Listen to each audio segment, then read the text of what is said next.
छोटी सी informative video होने वाली है, क्योंकि आप सभी को पता है कि PNST के जो एग्ज़ाम है वो 10 जुलाई टू 13 जुलाई होने वाले हैं। उसके बाद रिजल्ट्स आएंगे, फिर काउंसलिंग होगी।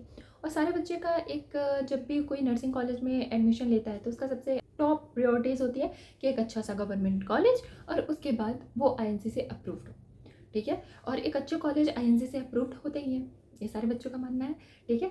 तो अब हम बात करते हैं जो इन्फॉर्मेशन मुझे आपको देनी है, ठीक है। जब आप कोई भी बच्चा जब एडमिशन लेता है तो उसको पता होता है कि भाई INC से अप्रूव्ड होना कितना ज़रूरी है, क्योंकि अगर आपको कोई भी एग्ज़ाम देनी है इसके बाद BSc नर्सिंग करने के बाद तो वो कॉलेज INC से अप्रूव्ड होना चाहिए, ठीक है। उसके बाद अगर आपको बाहर कहीं जाना है तो भी आपको INC लगती है, आपका कॉलेज जहाँ से आपने कॉलेज किया वो INC से अप्रूव्ड होना चाहिए, ठीक है। ये एज यू ऑल नो कि जिकॉन इंदौर मुझे मिला, ठीक है। उसके बाद मैं बात करूँ तो INC उस समय भी जिकॉन इंदौर के पास INC अप्रूव नहीं था, पर पिछले साल से उससे पिछले साल उसको INC अप्रूव्ड मिलते थे, तो हमें लगा इस साल भी उसे INC अप्रूव मिल जाएगा।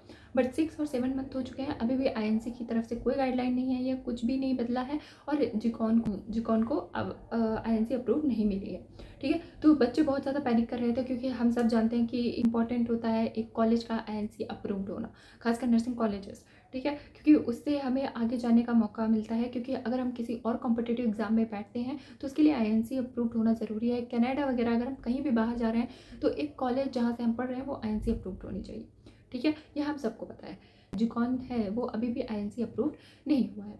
इसी को बात को लेकर हम अपने फैकल्टी से हमने बात की और हमने पूछा कि ये क्यों, क्या, कैसे हो रहा है, कब होगी INC अप्रूव। तो हमें कुछ जवाब मिले हैं।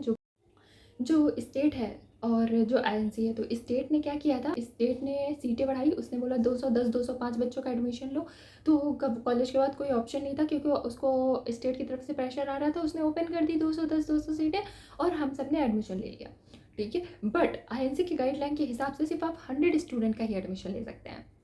सो अब यहाँ पे कॉन्फ्लिक्ट है कि INC हमें मान्यता ही नहीं दे रही जिकॉन को, क्योंकि उसके हिसाब से हमने बहुत ज़्यादा बच्चे भर लिए हैं। पर ये बच्चे हमने हमारे स्टेट के थ्रू थे, ठीक है। कॉलेज ने एडमिशन लिया है स्टेट के बेसिस पे कि स्टेट हमारा बोल रहा है हमें उतने एडमिशन लेने पड़ेंगे। सो नाउ यहाँ पे थोड़ी सी कॉन्फ्लिक्ट हो गई है, पर इस कॉन्फ्लिक्ट को हटाने की कोशिश कर रही है, पर वो कब तक हटेगी, क्योंकि आप you all know the government works, how the government works. तो जब अब जो बच्चे आने वाले हैं उनको ये जानना ज़रूरी है कि जिकॉन को अभी भी INC अप्रूव्ड कॉलेज नहीं माना गया है, उसे INC अप्रूवल नहीं मिला है। तो मेरा इंफॉर्मेटिव वीडियो बताने का था कि अभी भी इसे INC नहीं मिली है, वर्क चल रहा है। सो आगे भी हो सकता है आगे मिल जाए, ठीक है। बट ये मुझे लगता है था कि मुझे बताने की ज़रूरत है, क्योंकि आने वाले बच्चे भी बहुत टेंस रहते हैं। उन्होंने कई बार मुझसे चीज़ें पूछी हैं। मैं आपको ये बता सकती हूँ कि ये चीज़ें अभी इस कॉलेज में नहीं हुई है।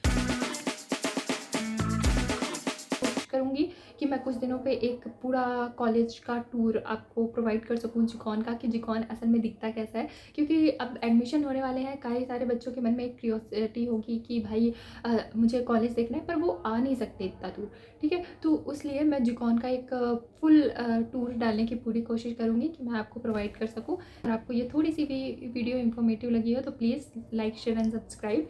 And yes, thank you so much, bye bye.